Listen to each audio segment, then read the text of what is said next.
Тайгалтай алтан зулуунаас энэ соёлын дүүлэн тэмүүлэн дээр юм цагаан байдгийг бол сар гэж нэрлэдэг.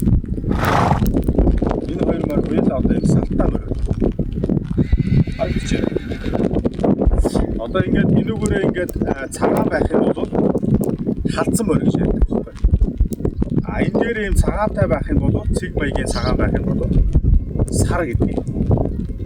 За одоо минийхаар бол энэ бол зэр салтаа зэр мөр.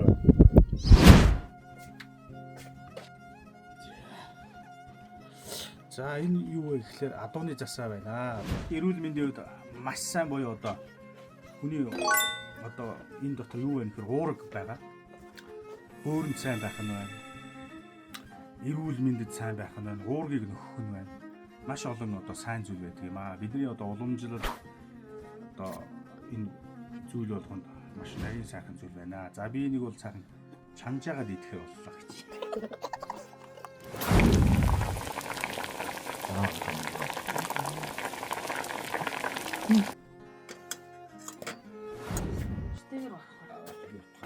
Тэгээ өндөр байна шүү те. За ингээд чантчлаа. Одоо харин нэг идэндээ. Гоё те.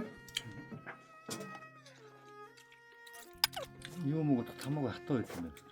Энэ та дараа нэг шарж үзээрэй заяа. Шаруул гоё явах юм байна. Яг тэр багын юу одоо очих чинь гэсэн багад идчихсэн аа.